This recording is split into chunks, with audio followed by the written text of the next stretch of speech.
Hi friend नमस्कार जय जगन्नाथ मु सागरिका आज मो न्यू ब्लॉग को स्टार्ट करुच्ची चलन देखिए ब्लॉग पणस कटा है पूरा ऊपर काटिक नहीं आज आम गुरुवार तो से आज रंधा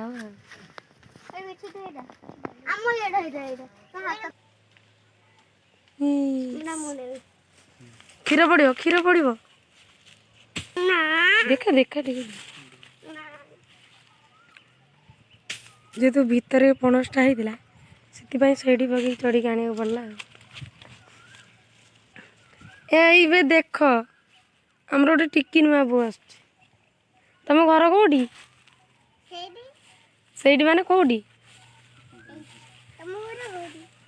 आम घर ये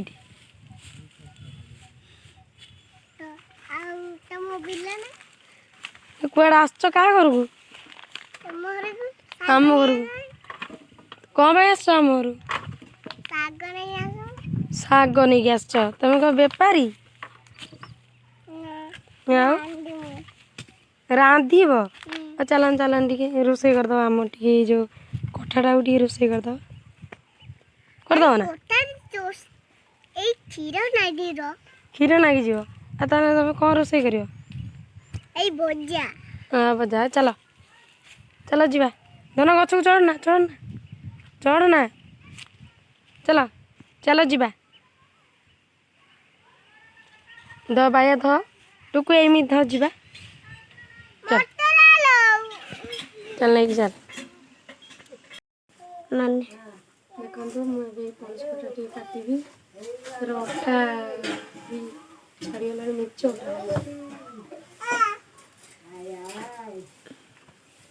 अठा लगे बोली मुझे तेल हाथ पड़ी बे काटी में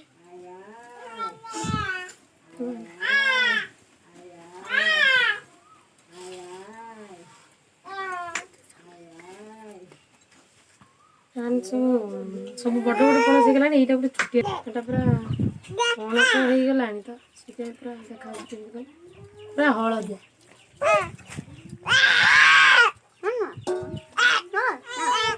रखा आम गुलू नहीं पलाऊ रखा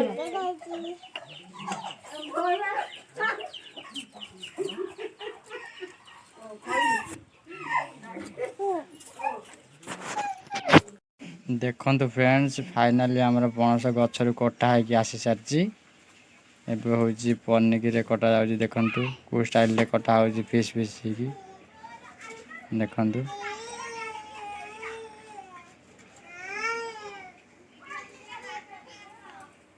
ये पणसर अठाटा हाथ में लग जाए देखु ये पणस कटा सहित जदि हाथ में सोरिष तेल जब मारिक काटो ताने एत शीघ्र लगे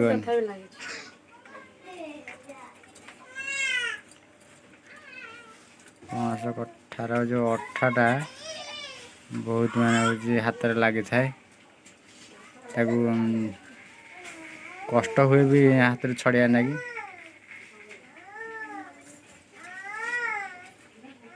देखो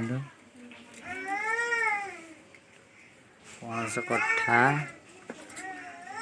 छोटी छोटी मंजी भी सीधे अच्छे थे कठा सब छोट छोट बड़ होगा पणस होगा जेहेतु आज गुरुवार से गोटे आने काटा कथा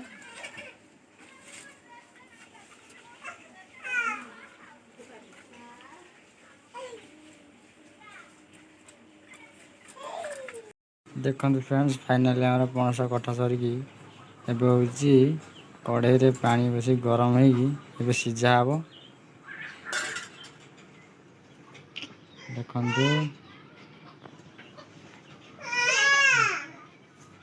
मुझे पणस कटा को सीझी देकी आसी गैस रे बसैकी आसी सीझे जेहेतु आमर शीत दिन में धान सब उषा हुए मो झी देह भल नाला बोली मुझे आम घर को पलैली धान उषा हो पार नाला आमर एबे आम बहुत कष्ट वर्षा होम भी धान उषा चुका कर भलसे ଆଉ ଏବେ ଖରା ଟିକେ ହେଇଛି ବୋଲି ଧାନ କାଲ ପଡ଼ିଛି ଛାତରେ ଶୁଖି ନାହିଁ।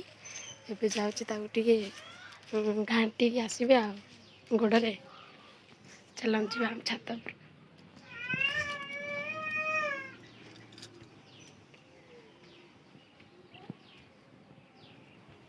ଖରା ପ୍ରବଳ। କେତେ ପାରା, କେତେ ଖରା ଦେଖନ୍ତୁ। ମୁଁ ବର୍ତ୍ତମାନ ଧାନ ଘାଣ୍ଟିବି।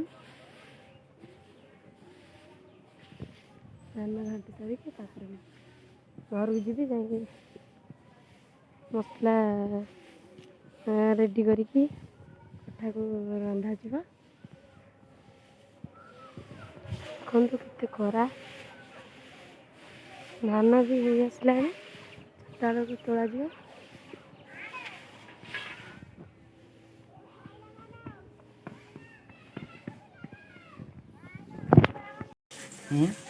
ଧାନ ତୋଳିକି ଛାତ ଉପରେ ଆସିସାରିଛି।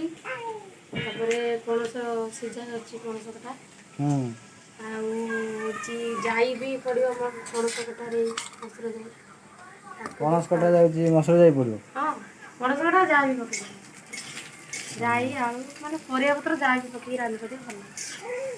କିନ୍ତୁ ଆମର ପକେଇଲେ ଖାଲି ମସୁର ଯାଇ ଖାଲି ପଡ଼ିବ।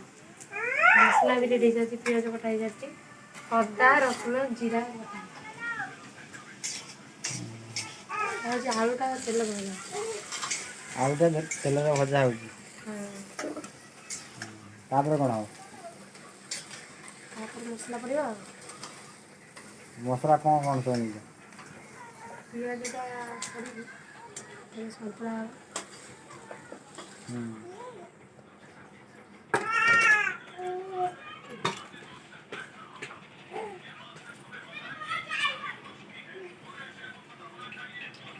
ରିଫାଇନ୍ ତେଲ, ତେଲ ପୁରା ସରିଗଲା ପ୍ରାୟ। ତେଲ ସରିଗଲା।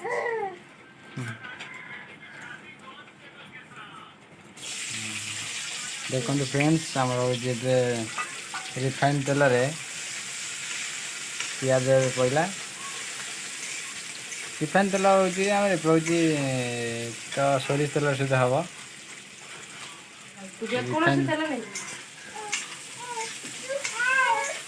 ଫାଇନାଲି ଏବେ ରିଫାଇନ୍ ତେଲରେ ପିଆଜ ଏବେ ପଡ଼ିଲା।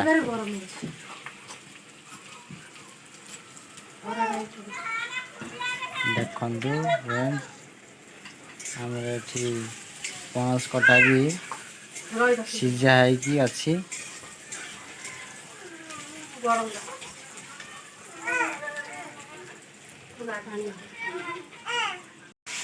ଓକେ, ଏବେ ହେଉଛି ପିଆଜରେ ଏବେ ପଡ଼ିଗଲା ଅଦା ରସୁଣ ପେଷ୍ଟ, ଅଦା ରସୁଣ ଜିରା ପେଷ୍ଟ ନା କ'ଣ? ଏବେ ହେଉଛି ପଡ଼ିଗଲା, ଲାଗିଯାଉଛି ଯେମିତି ଦେଖନ୍ତୁ ମସଲାର। ରସୁଣଟା ଯେହେତୁ ଅଠା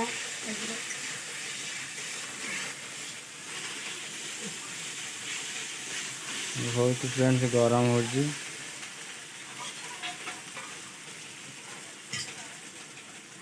ଲାଗୁଛି ଆଜି 4ଟା ବେଳକୁ ବର୍ଷା ହେବ।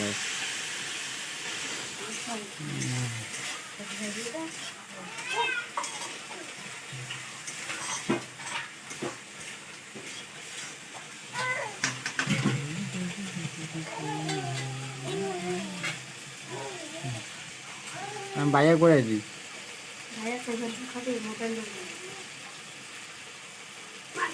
ବାଇଆ ହେଉଛି।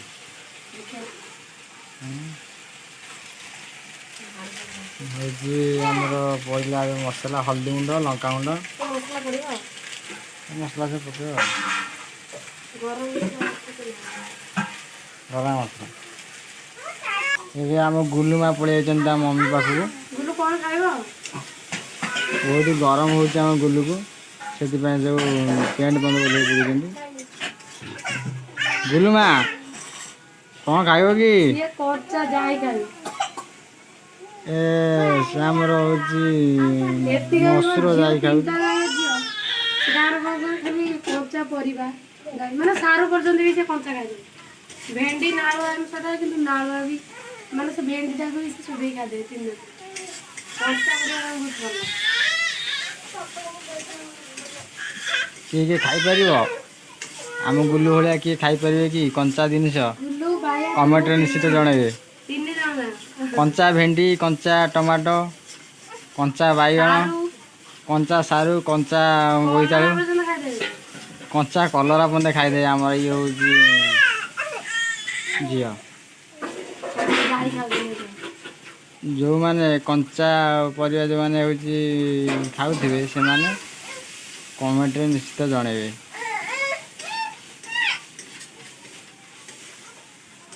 ବୁଝିନ ଗୁଲୁ, ଏ ଗୁଲୁ କ'ଣ ଖାଉଛ କି? ଦେଖେ ଦେଖେ ଦେଖେ ଦେଖେ ଦେଖେ ଦେଖେ ଦେଖେ ଦେଖେ ଏଇ ଇଆଡ଼େ ଇଆଡ଼େ ଇଆଡ଼େ ଦେଖିଆ ଦେଖିଆ ଦେଖିଆ ଏ ହେ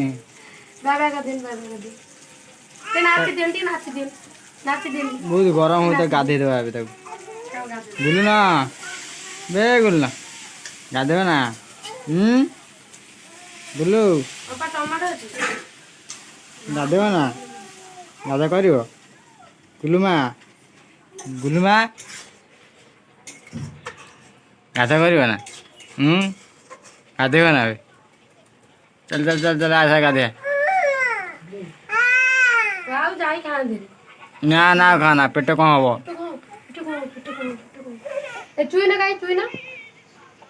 ଦେଖନ୍ତୁ ଫ୍ରେଣ୍ଡସ୍ ଫାଇନାଲି ଆମର ହେଉଛି ମସଲା ଅଲରେଡ଼ି ହେଇସାରିଛି। ଏବେ ହେଉଛି କ'ଣ କ'ଣ ପଇଲା କୁହ? ଆଳୁ ଆଉ ସିଝା ପଣସ କଠା କଲା, ତାପରେ ଟିକେ ପାଣି ଦିଆଇ କଷା ହେଲା ପରେ ଯାଇ ଦେବ। ହଁ ଦେଖନ୍ତୁ ଫ୍ରେଣ୍ଡସ୍ ମନେ ରଖନ୍ତୁ, ଆପଣ ଯଦି ଚାହିଁବେ ତାହେଲେ ରାନ୍ଧିକି ନିଶ୍ଚିତ ଭାବେ ଖାଇପାରିବେ।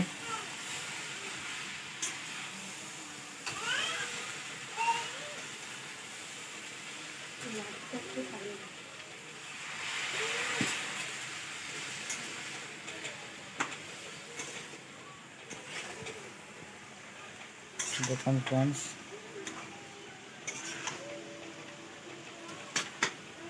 ମୁଁ ଜଣ ଘରକୁ ଯାଇଥିଲି ଜାଣିଲ, ତାଙ୍କର ପଣସ କଠା, ଟମାଟର, ବାଇଗଣ, ଶୁଖୁଆ ସବୁ ପକେଇ ରାନ୍ଧିଥିଲେ, ଭାରି ବଢ଼ିଆ ଲାଗେ। ଓହୋ ତମେ ସେନା ଶିଖିକି ରାନ୍ଧୁଛ ନା କ'ଣ? ମୁଁ ଆରେ ପକେଇଦେବି, ଆଜି ଗୁରୁବାର ପକେଇଦେବି, ମାନେ ମୁଁ ତାପରେ ଶୁଖା ଫୁକା ପକେଇବି। ସେମିତିଆ ମାନେ ମୁଁ କେବେ ରାନ୍ଧି ପାରିବିନି କି ରାନ୍ଧିନି, ଆଉ ହେଉଛି ମୁଁ କେବେ ଖାଇନି ସେମିତିଆ ରନ୍ଧା କୋଉଠି। ଯାଇ ଥରେ ଆଜି କୋଉଠି ସେ ଜାଗାଟା ବେଦାରେ ଜଣେ ରାନ୍ଧିଥିଲେ ମାଉସୀ। ବେରୁଜା ବାବଳପୁର ନା କ'ଣ? ହଁ ପାଖରେ ଯେଉଁ ବେଲଟା ଥରେ ହେଉଛି ସେଇଠି ଜଣେ ରାନ୍ଧିଥିଲେ ପଣସ କଠା। ଆଉ ମୁଁ ଯାଇକି ମାନେ ଆମେ ଥିଲୁ, ମୁଁ ତ ବିଷୟରେ କହିନି ମାନେ କ'ଣ ପାଇଁ ଯାଇଥିଲୁ କ'ଣ ପାଇଁ। ଛୋଟଟା ଗାଁ ଗଲେ ଆମର ଲଭ୍ ମ୍ୟାରେଜ୍ ହେଇଥିଲା, ଯେତେବେଳେ ଆସିଥିଲି ତାଙ୍କ ସହିତ ଏଠି ଯାଇକି ରହିଥିଲି। ସେ ସବୁବେଳେ ମୋତେ ପଚାରନ୍ତି କ'ଣ ଖାଇବୁ କ'ଣ ନାହିଁ, ବହୁତ ମୋତେ ଭଲ ପାଏ। ଆଉ ସେଠି ପଣସ କଠା ମୁଁ ବା ଟିକେ ଭଲ ପାଏ ବୋଲି ମାଉସୀ ପୁରା ପଣସ କଠା, ଶୁଖୁଆ, ସାରୁ, ଆଳୁ ସବୁ ପକେଇ ପୁରା ବଢ଼ିଆ ଲାଗୁଥିଲା ମୋତେ। ମୁଁ ସେଇଟା କେତେ ଥର ଟ୍ରାଏ କରିଛି କିନ୍ତୁ ରାନ୍ଧିପାରିନି, ମୋତେ ରୋଷେଇ ଭଲସେ ଆସେନି। ଦେଖିଆ ଆଜି ଦେଖିବା ହେଉଛି କରୁଛ ଦେଖିଆ କ'ଣ ଲାଗିବ ଦେଖିଆ ଆଉ। ଆଜି ମାଆ କହିଥିଲେ ବୋଲି କାଲି ମସଲା ଯାଇ ପଡ଼ିକି ହେଇଛି।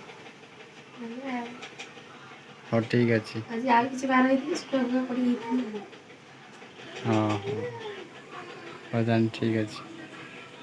ଦେଖିବା କ'ଣ ଲାଗୁଛି ଫାର୍ଷ୍ଟ ଟାଇମ୍ ପାଇଁ ରାନ୍ଧିଛ ପଣସ କଠା ଆଉ ହେଉଛି ମସଲା ଯାଇ ପକେଇକି। ଯେବେ ବି ତମେ କହି ସାରିଲିଣି ଆପଣମାନଙ୍କୁ, ତାହେଲେ ଆଉ ଥରେ ମୁଁ ମୋ ଲଭ୍ ଷ୍ଟୋରି ବିଷୟରେ ଆପଣଙ୍କୁ କହିବି। ଆଉ ମୁଁ କେମିତି କ'ଣ ଆସିଥିଲି, କେମିତି କ'ଣ ହେଇଥିଲା ସବୁ କିଛି ବାବଦରେ କହିବି ଆଉ। କମେଣ୍ଟରେ ହେଉଛି ଲେଖିବେ ନା କ'ଣ କେମିତି ହେଇଥିଲା ଯଦି ବୋଲି। ଆପଣମାନେ ଚାହିଁବେ ମୋ ବିଷୟରେ କିଛି ଶୁଣିବା ପାଇଁ, ଜାଣିବା ପାଇଁ, ତାହେଲେ ମୁଁ କହିବି। କମେଣ୍ଟରେ ଲେଖିବେ ନା କ'ଣ? କମେଣ୍ଟରେ ଲେଖିକି କୁହନ୍ତୁ। ହଉ ଠିକ୍ ଅଛି, ନିଶ୍ଚିତ ଭାବରେ ଲେଖିବେ ଆଉ ଜଣାଇଦେବେ। ଆମର ହେଉଛି ଅଛନ୍ତି ଫ୍ରେଣ୍ଡସ୍ ଅଛନ୍ତି, ଜଣାଇଦେବେ ନିଶ୍ଚିତ ଭାବେ। ତ ହେଉଛି ଜଣେଇବେ କ'ଣ ଜାଣିବା ପାଇଁ ଚାହିଁବେ ତ କିଛି ତ ଜାଣିଛନ୍ତି, ତାହେଲେ ଆହୁରି ଜାଣିବେ କିଛି। ଠିକ୍ ଅଛି। ଏବେ ହେଉଛି କ'ଣ ମସଲା ତ ଦେଖନ୍ତୁ କ'ଣ ହେଇଛି। ଘୋଡ଼େଇକି ରଖିଛ ନା? ଟିକେ ସିଝିଯାଉ। ନା ମୁଁ ତୁଇନ ଖାଇସାରିଲାଣି। କଲର୍ କାହିଁ ଜଣାପଡ଼ୁନି ନା ସେମିତି ହବ? ସେଟା ସେମିତି କଲର୍ଟା ଆସିବ ତାପରେ ଏମିତି ରାସ୍ତା ଆଉ କ'ଣ ଲଙ୍କା ହେଉଛି କଲର୍ ଲଙ୍କାଗୁଣ୍ଡ ପକେଇଛି। ଏଇଟା କ'ଣ ହେଉଛି ଝୋଳ ଫଳ ହବ ନା ସେମିତି ଖାଲି କଷା ହବ?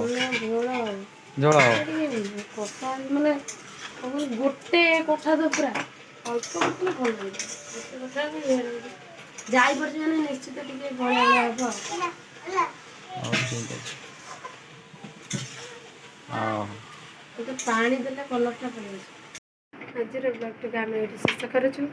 ଯଦି ଆପଣମାନଙ୍କୁ ଆମ ବ୍ଲଗ୍ଟି ଭଲ ଲାଗିଥାଏ ତାହେଲେ ଲାଇକ୍ ସେୟାର ସବସ୍କ୍ରାଇବ୍ କରିବେ ଆଉ ଅନ୍ୟ ଏକ ବ୍ଲଗ୍ରେ ଆପଣଙ୍କ ସହିତ ଦେଖା